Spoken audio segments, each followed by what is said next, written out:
Sometimes you find something in a video game the developers made sure will never be found again.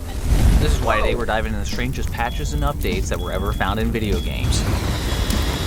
Stellar Blade. Stellar Blade is a super dope game I've sunk a lot of time into recently. Released in early 2024 for PlayStation 5 and soon to be released for PC in June this year. The game is a post-apocalyptic adventure where a soldier named Eve is sent to defeat an invasion of mysterious creatures called Nativas, although much of the attention at release centered around Eve and her portrayal. Though personally, I think Eve is a super fierce and empowering leading lady in a super kick-ass adventure. However, another more unusual controversy also surrounded the game at release, as when players installed the game on day one, they received a patch with a note that said, "Fix some problematic text in the graffiti drawn on the walls in Zion." Not exactly the first thing you want to see when you install a game. Turns out this was referencing tweets like this one posted by Lance McDonald, who shared that in the Zion location next to where you can trade with the shady info dealer Roxanne, there was graffiti on the wall reading "hard," right next to the letter R. Yeah, look at that closely. Some have suspected that this was maybe an unfortunate joke that's supposed to be referencing Roxanne being a badass bee you don't want to mess with. But having played the game as much as I have spotted the same hard graffiti in some other innocuous locations. And given the developers are South Korean and work closely with Sony, I'm going to assume they weren't purposely trying to make a blatant reference to a slur, and that this is maybe a super unfortunate cultural oversight that led to one incredibly awkward patch update. Still a great game though. The Sims 4. The Sims 4 is the most recent main installment in the social simulation series, released in 2014. While we've certainly covered some unbelievable discoveries in The Sims before, such as what happens under the covers when the Sims woohoo, or what appears to be a removed ability to microwave pet guinea pigs, it may not be as creepy as what Sim 4 players had to experience after an update to the game. As in August of 2022, EA issued a patch to the game, which added features such as body hair and new wants and fears. Well, it definitely added some new fears, not just for Sims but also for players, as after the update, players reported their Sims wanted to date their family members, such as one player who reported their Sim wanted her son to be her boyfriend, another player who said their Sim wanted to ask out his twin sister, or this player whose Sim wanted to ask out her father. Unsurprisingly, EA agreed to patch out this bug as soon as they found out about it, and afterward updated the patch notes to say the ask to be a boyfriend/girlfriend feature now only targets appropriate Sims. That's a relief because I'm sure everyone just wanted to play a normal game of The Sims 4, not The Sims 4 Inbred Edition.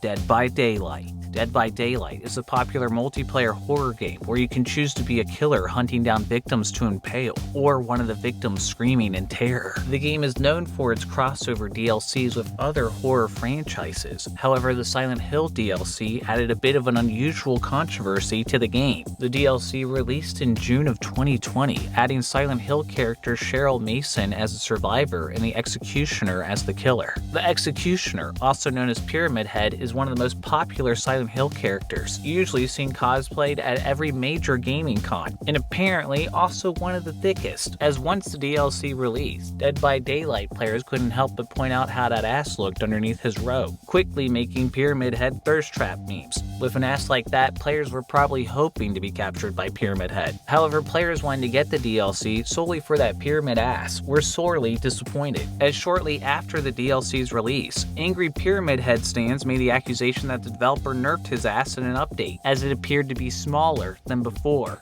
Polygon reached out to the developer and got a response from the game's director, who denied that they touched Pyramid Head's ass, but admitted they patched the game to make changes to his apron, which perhaps created the illusion of a smaller badonkadonk. Ending with, we leave it up to our players to discuss whether the change in garment has had a significant impact on his butt, and how that will affect his performance as a killer. Well, obviously this would have an enormous impact on him as a killer, considering now he can no longer knock out other players with that ass.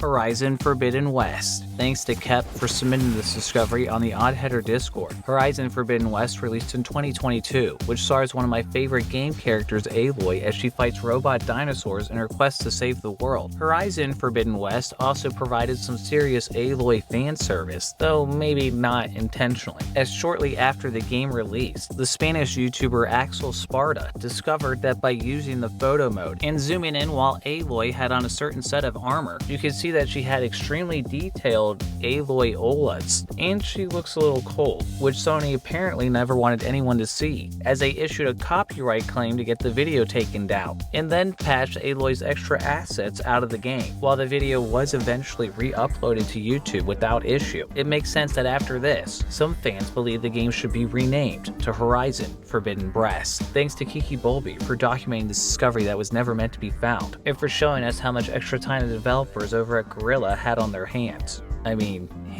Portal 2. Portal 2 released in 2011 from Valve, and while seeing a third installment in the series seems as unlikely as Half-Life 3, there is still the pirate version of Portal 2. And no, I don't mean a pirated, illegal version of the game. I'm talking about the version of Portal 2 that uses literal pirate speech, as for some reason, on October 31st, 2018, 7 years after the game's release, Valve issued an update to the game that included translations for a pirate language setting. However, it doesn't appear the pirate setting was ever finished, as it can't be accessed in the game's default language settings. Though if you launch the game with the launch parameter -language pirate, you may find yourself saying "shiver me timbers." With this setting, some of the game's text is changed, such as the options here like quit being changed to abandoned ship, and some of the subtitles for the voice lines are now translated into pirate as well. It remains a mystery why Valve decided to randomly add an unfinished pirate language setting to Portal 2, as it wasn't added on International Talk Like a Pirate Day, that's September 19th, and it doesn't appear to be part of an anti-piracy measure or any other known discovery. What I can say is that it is unfortunate this feature was never properly finished, as it definitely teases what could have otherwise been an amazing pirate adventure. For letting us down for a new way to play Portal 2, someone ought to be walking the plank for abandoning ship on this one. Assassin's Creed 2. Assassin's Creed 2 released in 2009 and was popular enough to get remastered in 2016, part of Assassin's Creed the Ezio collection. And with the remaster's new fidelity, fans could enjoy the game at a higher resolution than ever, noticing plenty of details they hadn't before, as well as a number of glaring issues that marred players' experience at launch. In particular, in an early cutscene where Desmond first starts reliving Ezio's memories, many players were distracted by this bizarre-looking dude in the background. Is he okay? Developer Ubisoft seemed to be just as creeped out as everyone else, and issued an update a month after the game's release that removed the creepy guy from ever appearing at all, with the patch note saying that the weird NPC face was fixed. Guess the game wasn't the only thing that got a facelift. At least we can rest easy knowing we won't see any more of this guy ever again. Call of Duty Modern Warfare 2. Call of Duty Modern Warfare 2 released in 2022. Oh wait, this is about the Call of Duty Modern Warfare 2 released in 2009. Kind of confusing to give them the same name. In Modern Warfare 2 released in 2009, a rather unexpected discovery was found in an odd place 3 years after the game's release, as on the multiplayer map Favela, there were some paintings hanging on the wall of the bathroom. While the paintings may have seemed innocent at first glance, they hid a message that was offensive to the players who noticed it, as in the frame surrounding the paintings was Islamic text, which when translated reads "Allah is beautiful and he loves beauty." Khaled Q8 on YouTube uploaded a message to the developer Infinity Ward in 2012, saying the picture frames were deeply offensive, as it's considered disrespectful to say Allah's name in the bathroom or in any other impure space. In response, Activision swiftly apologized and temporarily removed the map from the game, and re-released it later that month with a new patch that included taking the text out of the frames. While the messages on the frames in the bathroom may have been a mistake, it is suspicious the original frames contained this message at all, seeing as it almost looks like it was purposely placed in a way that wasn't meant to be noticed, which unfortunately it was, only after 3 years of it being there without anyone saying anything. Good on Activision for making things right with the Muslim community and not having a hidden reference to Allah in a room where people do their business, as that's pretty much the last place that Muslims would consider a place of worship.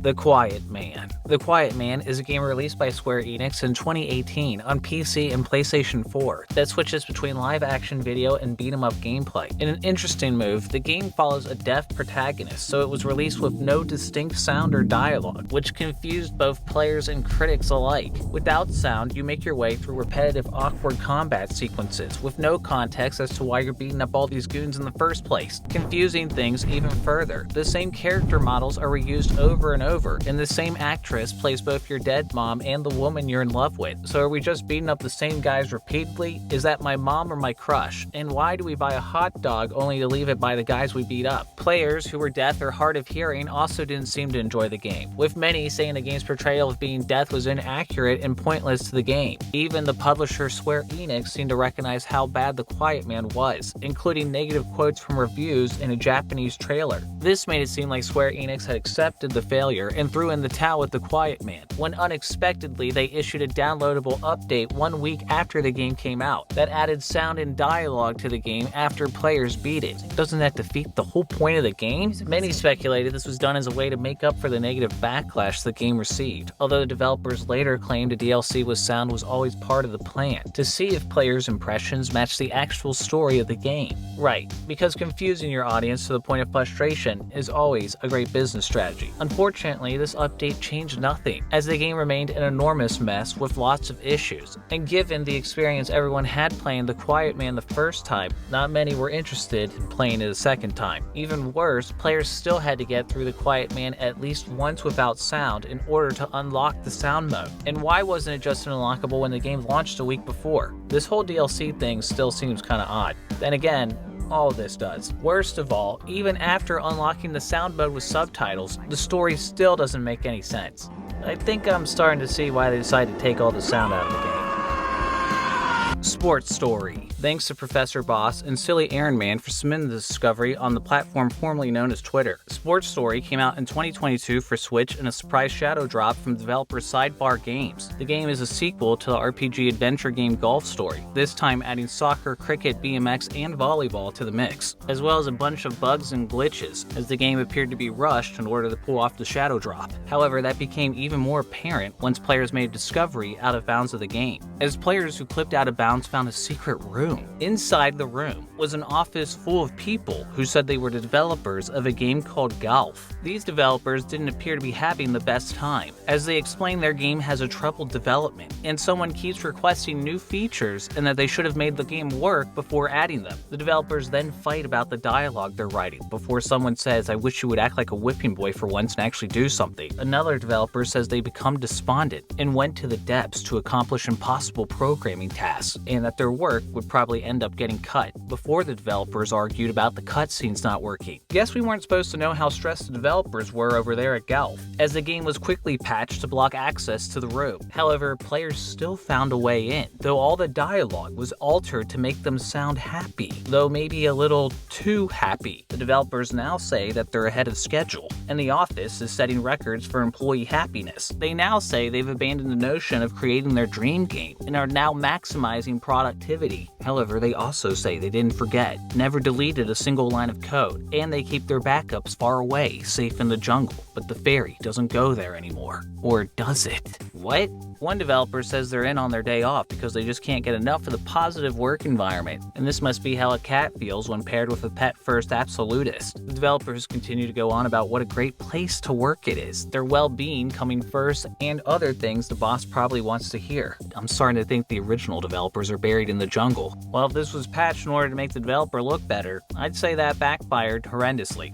Mass Effect Andromeda. The original Mass Effect trilogy is one of developer BioWare's greatest achievements, with the original game being one of my favorites of all time. The same praise perhaps can't be reserved for Mass Effect Andromeda, which released in 2017 with a new cast and setting but didn't recapture the magic that made the originals instant classics. However, Mass Effect Andromeda definitely made an interesting change to the game that made it stand out from the originals. You see, Mass Effect has a pretty crazy history of controversy, beginning with the first game that lets you have a same-sex relationship with an NPC if you played as the female version of the protagonist, though technically this could be explained by the fact the character's species is monogender. The relationship option in Mass Effect sparked massive uproar, mostly with a Fox News segment with video game presenter Jeff Keighley shortly after the first game's release in 2007. In that segment, the host and pundit made outlandish claims about the game, while Jeff asked if they had even played it. You'll see full digital nudity. Gets to decide exactly what's going to happen between the two people, if you know what I mean. Have you ever played Mass Effect?